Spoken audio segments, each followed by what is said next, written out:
Readers, reviewers, countrymen, lend us your ears.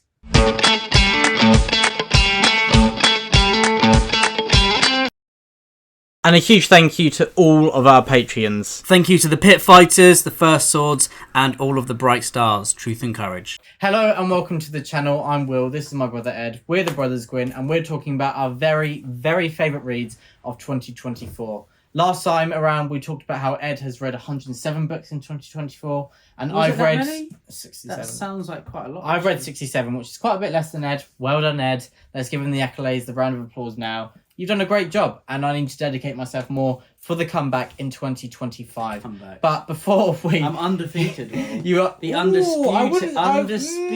You're not undefeated. You're undisputed. But you're not undefeated. Mm-hmm. I will get up the stats, Ed. I am the stats man. But you are the reigning champion for 2023 and 2024. I am Chris Eubank right now. Of all of the champions, yeah. Anyway, so we're talking about our very, very favourite reads today, as well as some honourable mentions. But before we get into that, we are lucky enough to be Papa Gwyn's sons. So it would be considered unfair to talk about the Few of the Gods in our number one spot, which for me, it would be. And that is genuinely, I pinky promise, not because I am biased. And I imagine you'd say the same, Ed? Well, Papa Gwyn gave me 40 quid this time. He doesn't pay me. But it would be my number one spot. So,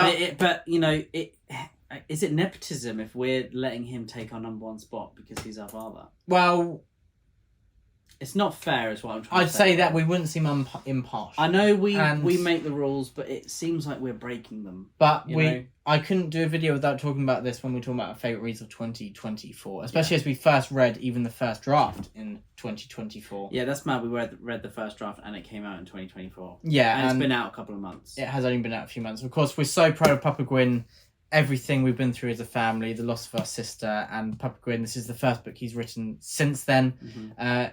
In the last 3 years, it was blood, sweat and tears, literally the formation of Few of the Gods. And it was incredible going on the book tour, seeing the love for Papa Gwyn and hearing him talk about particular highlight of the Bloodsworn Saga. It really is just what an idol of a man, and we're lucky to have him as our father. And so that's Few of the Gods, but we're not allowed it in the number one spot because we're biased and impartial, but it would be number one. But now let's get into it. Number 4 for you, Ed. What is it? Number 4 has to be... Oh my gosh. It's only number 4. It's been a great year, okay? It's been a great year. Royal Assassin is number 4 for me. And I don't know if you guys have read it before or heard of it. I know that Will hasn't read Live Ships. You look straightforward. Will hasn't read Live Ships yet. So Royal Assassin is number 4 for me because it's a great book and I had a really good reading year.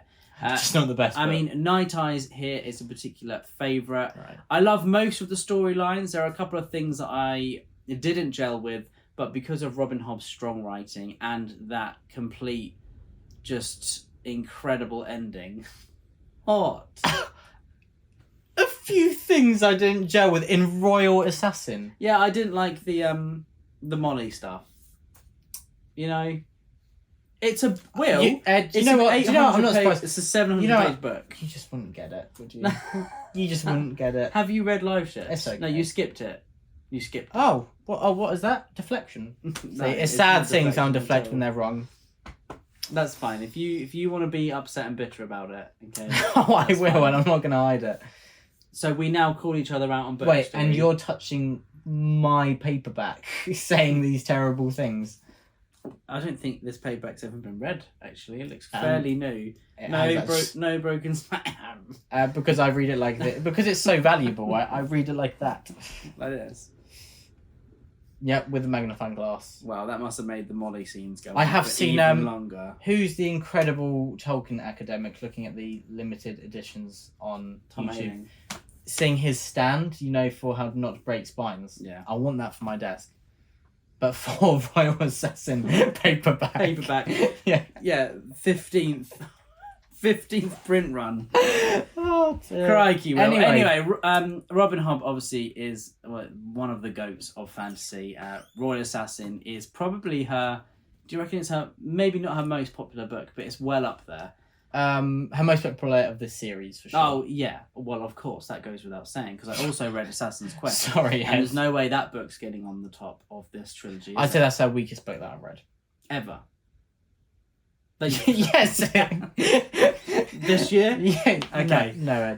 So I've read anyway, 9 of her Royal books in 2 Assassin months. has night eyes and it has that gut punch of an ending, pardon the pun, and it is just mind blowing.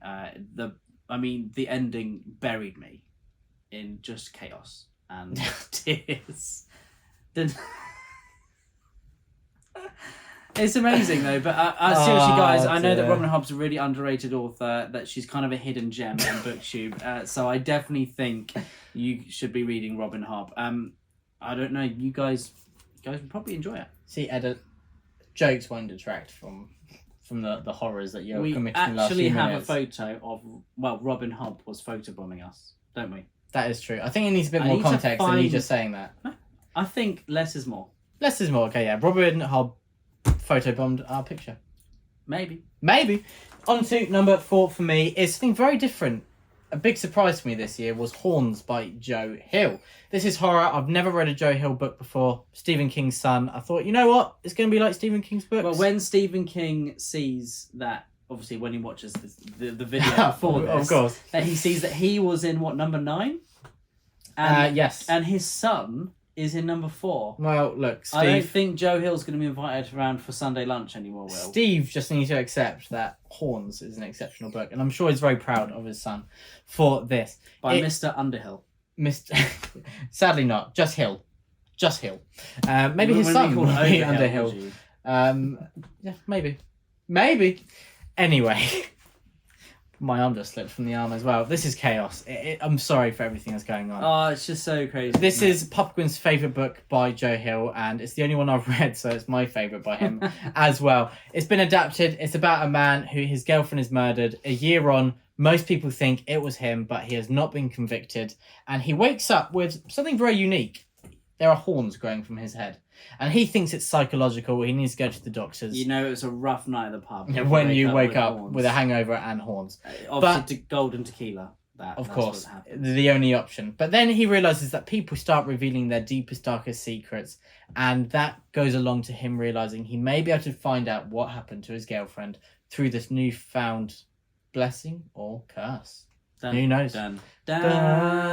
Anyway, Horns is remarkable. I thought it'd be an engaging, exciting read, especially with that premise. And then it's the first time I ever took a plane was when I was reading this, and I thought I was going to be terrified. But this got me through it. And I actually just forgot I was in the air, and I was engrossed in this. And then I wanted the flight to go on even longer because it ended. So that was sad. But anyway, Horns was a wonderful read. My 4th favourite. It has so much heart along with the suspense, and I love the way that the 2 timelines are expertly crafted. They feed into one another, add wonderful character creation. Horns is one of those books that if I was an author, I would study this because it does everything brilliantly. From the character creation to the tension, the breadcrumbs of the detective story, and far, far more. That is Horns, my 4th favourite of 2024 so far, and possibly, actually, one of my biggest surprises of 2024, but there is another one coming up later. Okay. Very nice. Now, for me, fantasy, I think, usually takes up predominantly these lists, doesn't it, for us? Maybe historical fiction. I was going to say, interestingly for me, fantasy takes up the most books I read, but if I look at my top 10s, it's often not as many as you'd think. Also true. But of the year, you're probably going to have more fantasy on. Because, you're the stats man. What are the probability if you read more fantasy, more likely you're going to have more fantasy? So, according to the 67 books I read and 34 of those being fantasy, I expect there to be 5.3 on this list. But is it really 5.3? It's about 5.01. But if someone can check. Sorry. Well, is it 5.3 or 5.01? It's closer to 5.01, I believe. Well, why not 5.02? I'm not a maths genius, Ed. I'm sorry. Well, you sound like you're probably a bit out. You're from Good Will Hunting. 5.03 closer, actually. You keep changing your answer. 5.02. So you're not Matt Damon. Okay. No, I'm not. Anyway, Matt Damon. what I was trying to say was that this is not a fantasy book. Okay. Right. This was no boating accident. I- These are not the droids we were looking for. And The Roundhouse by Louise Erdrich is my third favourite book of the year. This book is a completely incredible read. Now, Louise Erdrich is a Native American writer. As you guys know, I love reading from Native voices as well as reading about Native American cultures and histories. And I enjoyed Louise Erdrich's The Night Watchman, which I read last year. It wasn't one of my favourite books, but I definitely enjoyed it, and I saw that Louise Erdrich has an important voice in modern literature. So I went back and read her most popular book, which is called The Roundhouse, and it is a story of a mother who is sexually assaulted, and her teenage son is trying to find out who did it because he wants to save her in a way.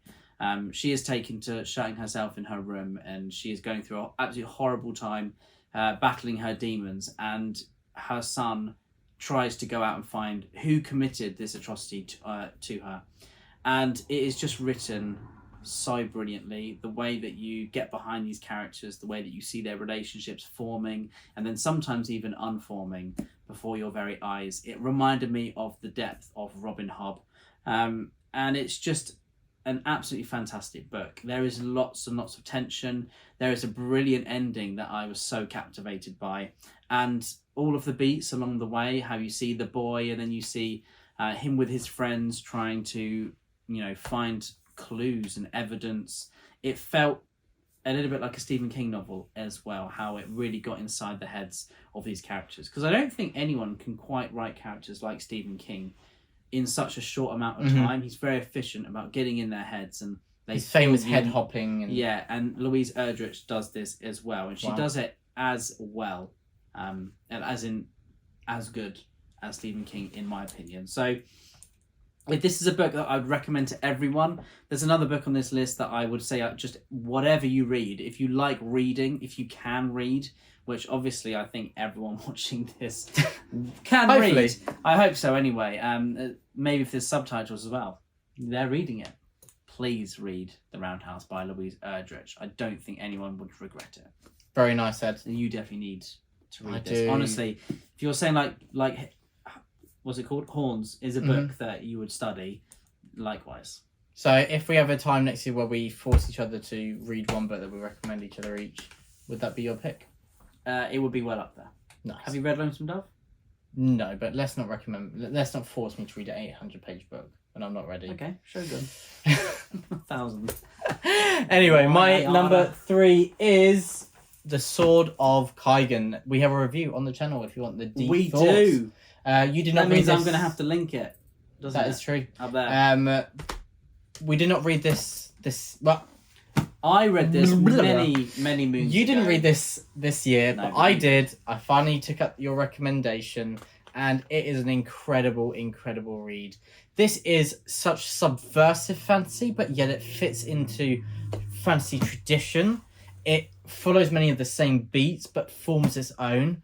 It's got many tropes like the training school, but then also so different. I don't understand how it is so similar to what I've read before and yet so different and individual. Yeah. Sword of Kaigan is incredible. Some of the best character creation I have ever witnessed in the 600 and something books that I've read.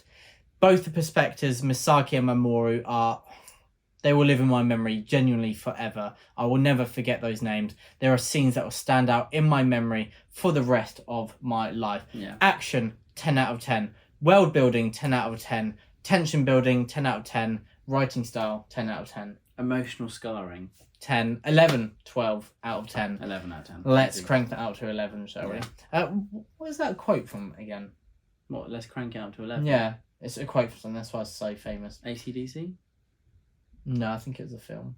Motorhead? What are they teaching this place? You do love School of Rock, don't you? But anyway, back do. to Sword of Kaigan. I did not think we would talk about Sword of Kaigan and School of Rock in one. But this is, for our full thoughts, check out our video and then also a little skit from us at the beginning that really displayed the emotional damage that this book did to me. People say that fantasy books are kind of assault weapons in how big they are. But it's also an emotional weapon in this case. This is a book that does everything wonderfully, and I cannot wait to read Blood over Brighthaven, even though I know it's a very different type of story with very different characters and thematic approach. I just can't wait to dive into more. And Sword of Kaigen lives in here. Very nice. I can't say any more. On to your number second, Ed. Number second for me is The Daughter's War. Not gonna live that Great. down. The Daughter's War by Christopher Bjornman. Now, this was a book that, I think this kind of came out of nowhere for me. So I've just seen you did something terrible to my shelf. You pulled out Warlords of Weirwood. There we go. You okay? Sorry about that. You're all Don't right. touch my shelves like that. These are not your shelves. Oh, that's your forehead.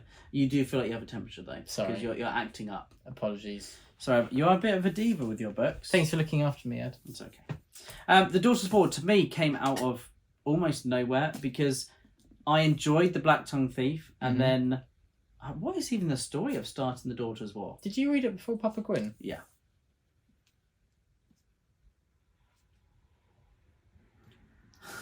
Don't know. I might have done. Anyway, doesn't matter. No, I read The Daughter's War. Okay, I thought, because you said the plot, I thought you had just sat there thinking, what is the plot? And I was thinking, this is your second favourite book. But then, so you're thinking about, did you read it before Papa Gwyn? I didn't mention the plot. You're losing the plot, Will. Sorry. The Daughter's War by Christopher Bjornman is a prequel to The Black Tongue Thief. Now, sometimes we get slayed in the comments for saying you could read this book on its own.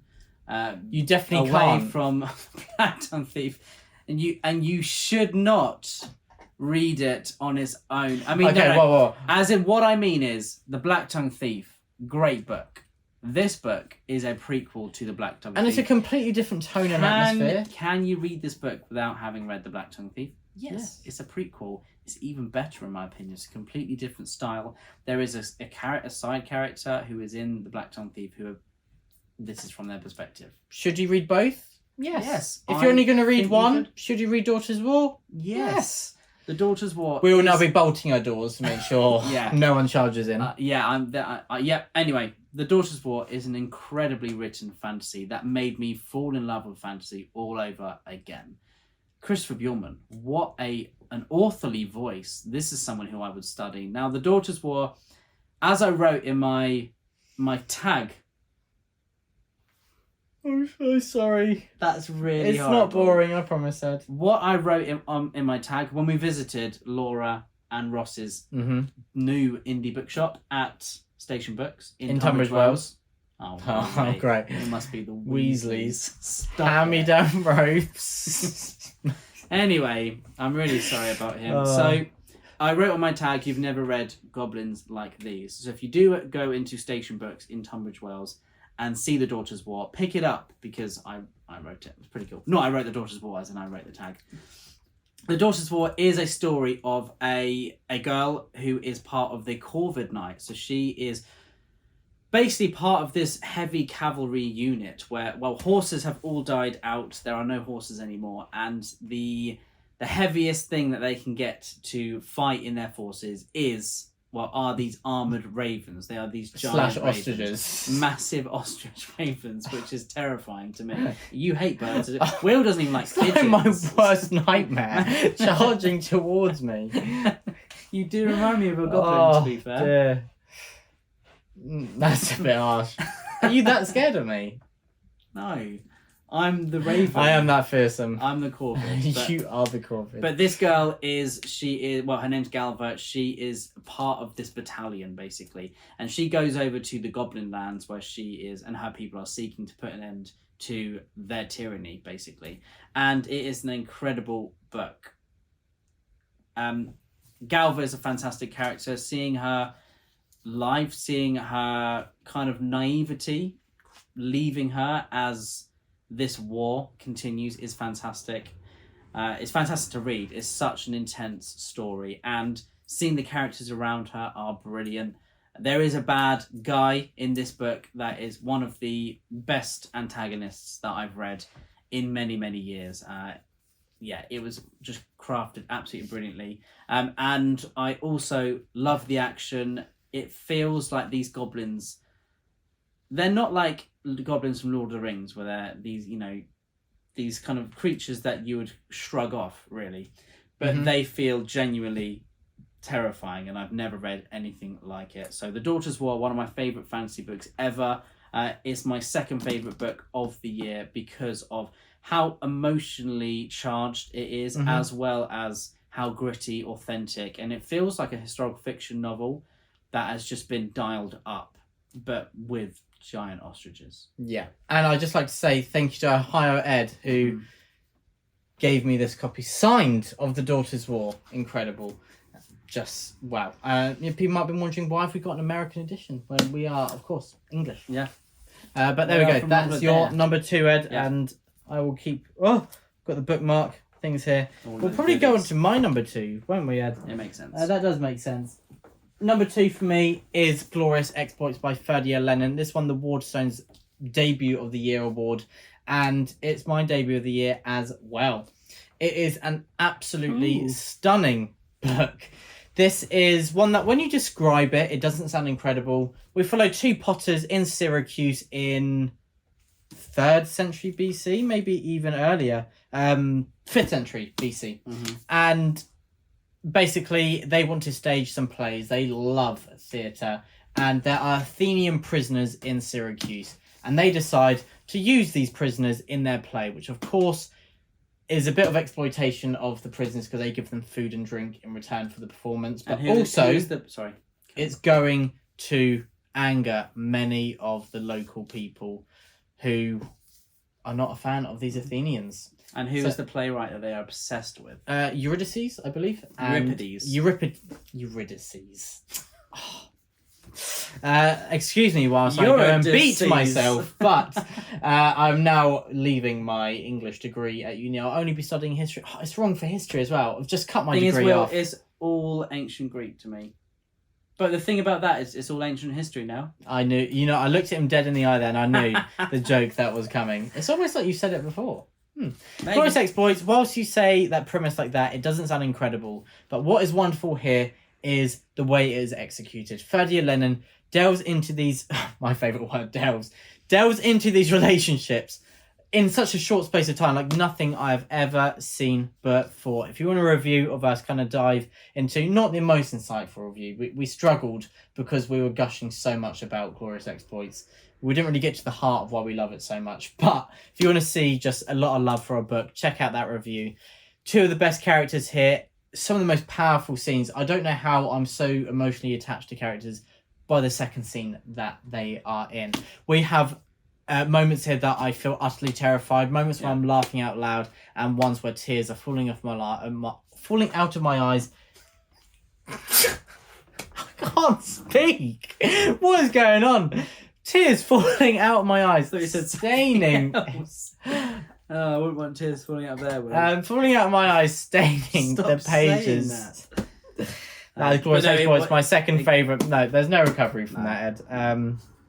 There we go. So, yeah, that is my second. And if you could put it down there for me, please. Thank you, Ed. Honourable mention which we'll whiz through, because even though we're cheating mentioning more books, our caveat is we won't talk about them for as long.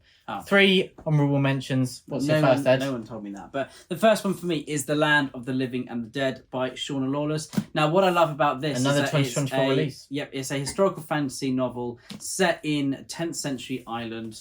What goes into 11th century Ireland? I believe this is only 11th I believe century. This is only... Yes, it is 11th century Ireland. So it's a story of the Viking peoples who are also in Ireland and the conflict between them and the Irish peoples. And what I love about that is that it's a historical period that we're very familiar with. But what has changed about it is that we are seeing that from a different angle. We're seeing it in Ireland, which usually we don't really see, do we? That's one thing in particular I love about the Oathsworn series by Rob Lowe, is that he takes these Viking peoples across the world and he takes them to places that are not just England, which, let's be honest, is a saturated market now, isn't it? So The Land of the Living and the Dead, I even messaged Shauna Lawless when I was about halfway through because I just read this, one of the most powerful scenes I've ever read, saying, how could you? And I do think this book is so good also because of the build-up, helped by the 2 novellas that come before. Oh, my word, 2 of the best novellas I've read. Please read them too. My first one we'll mention is Jade City, another edition sent by Ohio Ed. You spoil us with our books. Yeah. This is book 1 of the Greenbone Saga. I absolutely adored the first half, but it took me a little bit to get into. Hence why it's an honourable mention, not in the top 10. Because going off the latter half, it would be in my top 5. I think Elise wants that bracelet back. I'm sorry, Elise, but I am reading Jade War soon, and I imagine that will be in the top 10 for 2025. So hopefully I can redeem myself there. And it is in the honourable mentions out of 67 books, so it's in the top 20%. So there we go. That's okay. Some more stats. Oh dear. Honestly. Next one up, Ed. Until the Last. This is a very heavy book. Oh, is that another book I recommended? It is another book that it's a series that you recommended, so I will take it as that. And I will say thank you, Will, for recommending this series to me. I've wanted to finish Mike Shackle's series for a long time. I just wanted to really give it the justice, the time it deserved, and I feel like I found the right time to read it. Until the Last was an absolutely fantastic ending by Mike Shackle. So the Last War trilogy is one of my favourite fantasy trilogies of all time. There are some truly unique and brilliantly crafted characters. There are some fantastic gut-punching moments. I do think this last book was a little bit too long. I think there wasn't quite the balance, because this book is very much focused on, as all of them are, on warfare, on the carnage of it, on the destruction. Sorry, you've just been wrong a lot today, so just checking. It's not very nice, is it? But just carry on talking. But I love Shackle's writing, and I think he is one of the most interesting and unique voices in fantasy today. And I really want him to write some more fantasy. I really hope he gets something else picked up by his publishers, because he really deserves to. They are just such fantastic stories. And honestly, if I was going to say there's an underrated gem during the last few years, then anything Mike Shackle's written has to come under that category, and it'll be near the top 100%, because he's just such a gifted writer. The way that he crafts this intense pacing with these characters that you care for, and then some incredible twists that really mess with your head. It's just brilliant. So, oh my gosh, Ed. The Easter eggs here. It. What's your favourite book of the series? Book 1, We Are the Dead, or Book 2, A Fool's Hope? We Are the Dead. Again, I'm a sucker for Book 1, but I think there's a character, Dren, in that who is particularly strong. Yeah. I agree. Well, I'd say Book 2 overall for me, but with Dren, such a good character. Next up for me, I've got Gods of the Weirdwood by R.J. Barker. If you're looking for kind of a strange fantasy read, this is one for you. Fungus is prevalent in this book and in this series, in the series as a whole. Why did you look so mortified? Because I was going to read it and I'm not now, Will. Why? Fungus. I'm obviously not a fun guy. There's just... I don't like mushrooms. There's just not just much room like for you them. don't like hard work. What? When was that? Sorry, you just caught it straight. But there's just not much room for those jokes in this video, Ed. Anyway. I heard you the first time.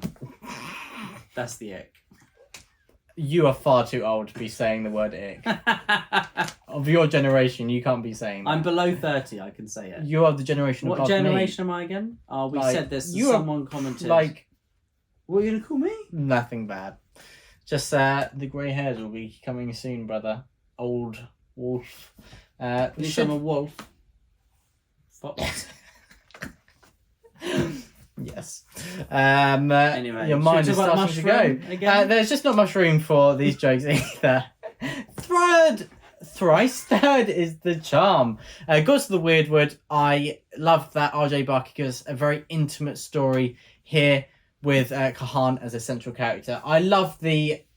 What are you laughing at now? I love the trope of the retired veteran who has to be brought back to their old life. Orca's such a character, and Kahan is another version of that. Really done in a unique way. We've got the chosen one trope as well, but very subverted and inverted, and pushed in basically all directions, like it's in a hamster wheel. Subverted and inverted. Both. And it's like it's in a hamster wheel, thrown in every direction, apart from what you're expecting. Are there boats in this one? No, there are not.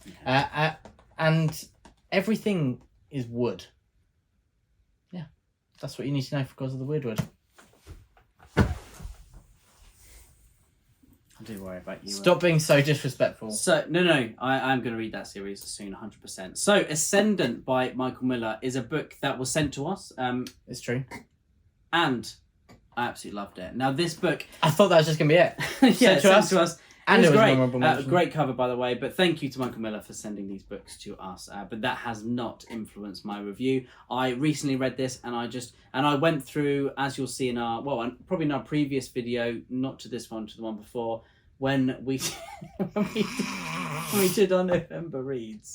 I said that I went through a big book slump. That's like 4 back. Okay, that's fine. William is the schedule master. We've got a chat with Julie. I went through a big book slump, the first one of the year, That's and true. Ascendant pulled me out of it. And it is a book that I feel like I have a new kind of beginner or starter fantasy book to recommend to people that I know they're going to absolutely burn through. Now, I would say this is a YA, where you have a young protagonist. The themes, I think, are definitely YA-centric, but that doesn't detract from it whatsoever. So YA isn't really a dirty word to me. I think YA, it obviously it's just a different genre, but this is like the new Aragon, basically. It's Aragon, but in the modern day. Not and you loved Aragon, didn't you? I did like Aragon when I was a kid. Yeah, definitely. So I'm saying it's high praise. I would like to read them again, definitely. But Ascendant was brilliant because it is the story of a boy who is a cook's son, growing up around these dragon riders, and he finds a dragon egg, that the dragons are going to discard because they have sensed that there is something wrong with the creature growing in this egg. Anyway, the boy saves the egg. Just you pronounce egg so I don't know emphatically. You said it so many times. It's about dragons' eggs, and it's also my nickname for Ed because his name's Edward Gwynn, so I always call him Egg. So I'm sorry, I got overwhelmed. The humour for a second. on this channel is definitely depreciating. So, depreciating. Anyway, so yeah, going down. Is that a word? Depreciating. I swear that means it to might go down. be. I've never heard it before, but I don't doubt you. I'm a teacher, so whenever I make up words, I definitely won't real. check at the end of this video. So anyway, it is the story of this boy finding a dragon. Can I say it for you? Idiot. But when Such you say an egg, idiot. just leave it and I'll say egg. He rescues this dragon. Egg. But the dragon... Egg. He's got the giggles. It's not professional, Will. I'm sorry. Not professional. Right, moving past the joke for the last time. I'm really sorry. We'll stop being so shellfish now. But Ascendant is the story of this boy and this blind dragon growing their connection, and slowly he becomes a dragon rider. And it's such a fantastic story. It is exactly the kind of thing that me, as a kid, as a young teenager, would have absolutely loved to have read. I mean, it is Aragon, but just set, written in the modern day. So I would definitely recommend this to anyone who loves fantasy, anyone who loves reading, especially if you have kids who really want to get into reading. This would be like a perfect fantasy entry level because the depth of characters is there, the action as well as all of the world building is just what we come to expect and love in a fantasy book. So hats off to Michael Miller. It's a great might be the fantasy book to crack open the fantasy genre and look at the golden contents that's built within. No dragons in that one. Oh, my damn. last honourable mention is Egil's Saga by Talking none of other than eggs. the great, Egil. the incredible author known as Anonymous. This is a Norse saga, which I definitely did not expect to include on the list. But it is riveting and it is so humorous. A lot of it is crazy and a bit random in a way where I have to do a double take. Did that just happen? But it's still funny and humorous today. Those Icelandic sagas and Icelandic writers, they had a good sense of humour on their shoulders. And Egil Saga is another example of that, of the two that I've read. Gisli Sörsen Saga and Egil Saga. You've not read Njáls? No. So my favourite is Hrolf Kraki's, or the King Hrolf Kraki saga. Probably be the next one I read then. Which is so good. If you're a fantasy fan, read that saga. It's brilliant. Yeah, there's just this myth that they're too complex to read, but which is completely untrue, isn't there? And I think more people should read as well. the source material that inspired incredible authors such as Tolkien. But that is my last honourable mention. Now to the number one spot for you, Ed. My book of the year so far, not so, anyway, sorry. My book of the year 2024 is Glorious Exploits by Ferdier Lennon. Now, this book William has pillaged. He actually stole it for his number 2 So I guess pick. there's just nothing more to say. But this is a book that I only picked it up because I was going to Crete on holiday. I wanted some books that were, vaguely set in Greece or in that time period. And I saw that I love a yellow cover, and I saw this book in Waterstones, and I had to get it. Anyway, lo and behold, there I am on holiday by the pool, and I'm reading and just crying because this book is so fantastic.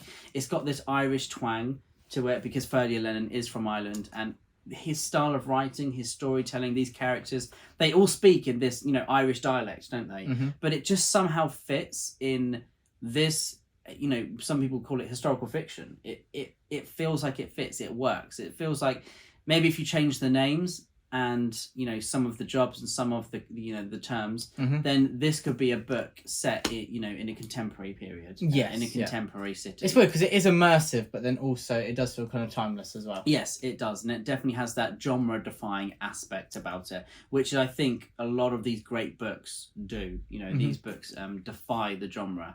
I would say another book like this would be like Lonesome Dove. That defies the Western genre because even though it has all of those tropes, it also branches into something new as well. Yeah. So I absolutely love Glorious Exploits. I'm really intrigued to see what Ferdier Lennon does next. He's only got great things coming for him, and I'm just so glad to have another new favourite author to add to the list. And this is my number 1 book of 2024. There was it's a crushing book, isn't it? Maybe a skull crushing book, we would say, and a heart crushing book. Yeah. Not as glorious in that way. No. My favourite book of the year is one that you've talked about. It we is. Just swap them over. Cool, not more of a drum roll for me. The Daughter's War by Christopher Bjornman. Ed talked about this as his number 2. I talked about Glorious Exploits as my number 2, so we're quite similar taste there. is obviously quite similar, yeah. A little bit different, but pretty similar. I won't repeat what Ed said again, so might not discuss this for long because you did say many of the similar thoughts to me. Nice, we are quite similar. But I would say that this is what epic fantasy should be. We have an incredibly epic story with a unique backdrop with very nasty goblins. But then it only works because of the intimate heart, the intimate core through Galva, my favourite character I've come across in 2024. She is at the heart of it. And Christopher Bjornman, I hope this becomes a seminal fantasy text. The way that he takes in kind of traditions like the epistolary form from other genres and brings it into fantasy, it expands the genre in ways that Joe Abercrombie's head hopping in The Heroes does. I think that's what The Daughter's War, the impact it should have. It probably won't because obviously Joe Abercrombie, one of the biggest fantasy authors at the moment. He's about 6'2". Oh dear, it had to come in at some point. Let's keep streamlined. Don't get on a tangent. The Daughter's War, I hope, becomes something like that. It is one of the best written books I've ever read. Galva is a standout figure. One of the best authorial voices I have ever come across, which I know I'm saying a lot of superlatives here, but it's my favourite book of 2024. Yeah. One of my favourite fantasy books ever. One of my favourite books. Ring the bells, Will. Full stop of all time. Daughter's War is up there among the top tier books I have read. And it's a bit, I'm often inspired to be an author, but this is like so good that I feel like, well, I can't do better. Yeah. So what is the point? But I will just reread this. So yeah, The Daughter's War, my favourite book of 2024. This is a Gwyn favourite, us two and Papa Gwyn. One of the only books that all three of us have read in the past few years. True. And it's a favourite of all three of us. Yeah. There we go. My favourite read of 2024. Ed, we made it. So it we was made more it. difficult than it should have been, but they are our top 10 in the videos, both combined. Please let us know if you've read any of them. What would you recommend that's similar? And let us know your favourite reads of 2024 so far, because there will be a few days left when this video comes out. Maybe there'll be a left turn in the last minute with final book stealing the title. It was truly an excellent year. It was excellent. But everyone, thank you so much for watching and giving your time to us ramble on and laugh at terrible, terrible jokes. Thank you so much for watching. Truth and Courage, The Brothers Gwyn. Truth and Courage, The Brothers Gwyn.